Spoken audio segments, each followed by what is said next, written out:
So Shiv decided that she took on the form of my mother Sita. Now I cannot accept her as my wife any longer. So mentally he rejected Sati. He said, come along. Sati realized something wrong has happened. They went all the way back to Kailash. Now ideally Sati should sit by the side. Shiv said, sit in front. The Sati understood the problem has happened.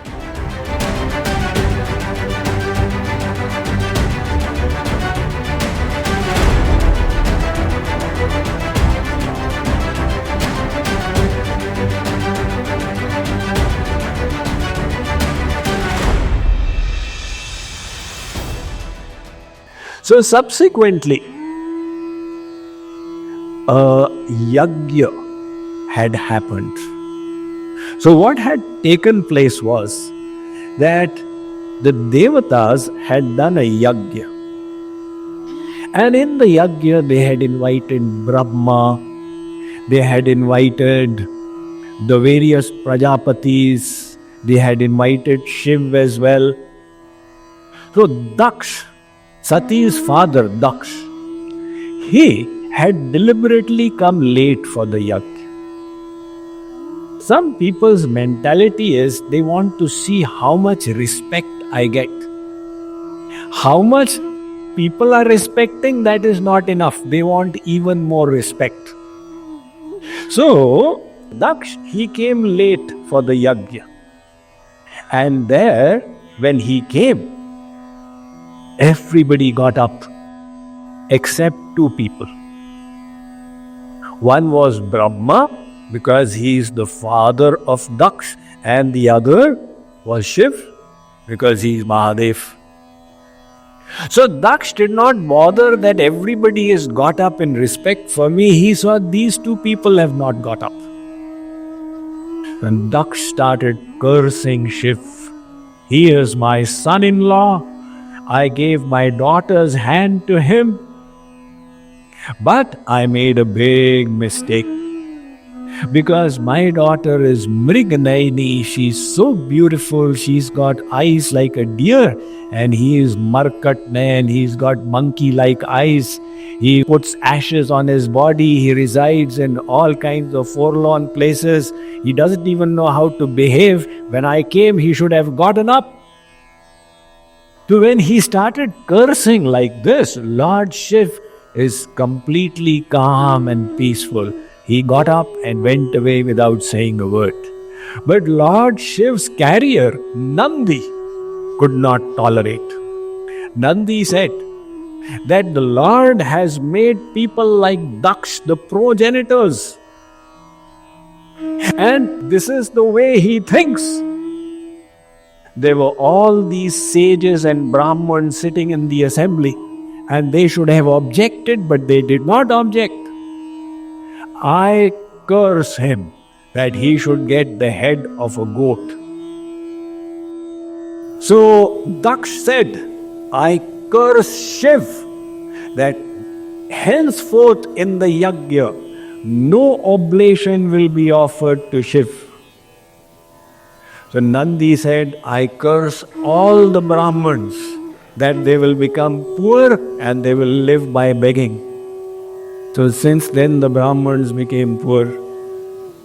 And then Bhrigu was also there. Bhrigu said, how dare you? I curse all the devotees of Lord Shiv that they should become attached to intoxicants and chemical addictions. So this cursing and counter-cursing happened. So naturally the yajna was not completed. People got up from there. Subsequently, because he had cursed that nobody will receive oblations in the yajna, so that is why since then people lost interest in fire sacrifices. 1 year went by. So Daksh decided that nobody is doing yajnas any longer, I need to do it myself. So he then arranged for a yajna and he called all the devatas, but he did not call Shiv and Sati. These devatas, deliberately, to taunt and tease Sati, they were dressed in their party attire with their three-piece suits with pin ties, and they were going close to Kailash. So Sati said, seems like a party is going on. So she asked somebody, where are you going? He said, we are going to your father's place. Have you not been invited? Sati said, no, I am coming a little late. So she then asked her husband Shiv that, there's a yajna going on in my father's place, we must go. Shiv said, we have not been invited. Sati said something beautiful. Sati said, look, a disciple does not need an invitation to go to his guru's ashram. And a daughter does not need an invitation to go to her father's place. Shiv said, but he has got resentment against me, it will not be good. Sati was not willing to listen. So Shiv sent his Rudragan that, you go and take care of her. So Sati dressed up and she now reached Daksha's place. The people knew that the father is annoyed. They were all ignoring her. But the mother was still loving. So Sati came to her mother, and from there she went to the Yajna Mandap where the fire sacrifice was happening. Out there she found that asans were there for all the devatas, but there was no asan for Shiv, and that annoyed her. She became angry and said that my father, he doesn't have any wisdom. So what if my husband resides in inauspicious places? He is still so auspicious that the flowers that fall from his feet, great pandits, they lift them and put them on their head.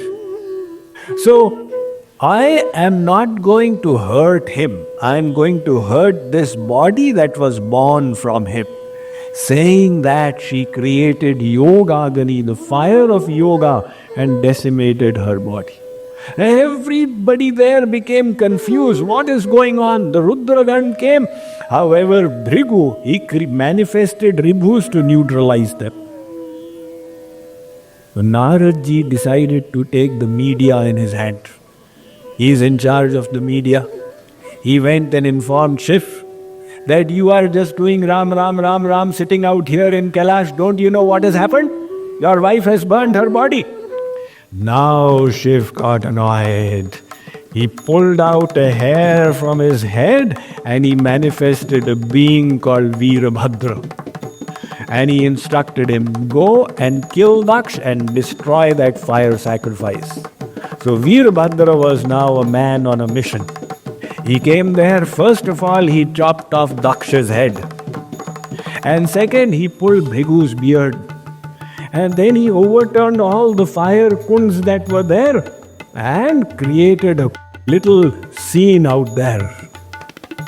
So after this, there was no yajna. Everybody was dejected. So the devatas went to Brahmaji and said, Shiv has got annoyed, what should we do? Brahmaji said, he gets annoyed, but he also gets pacified very quickly. You go and request him. So the devatas all went to Shiv, they asked for forgiveness. Shiv was pacified. He came to the Yajna Mandap and seeing Daksh out there, he instructed Nandi. He said, the nearest creature you get, go and get his head. So they found a goat 3 miles away. They brought the head of the goat and that head was fixed, and that is how Daksh got the head of a goat.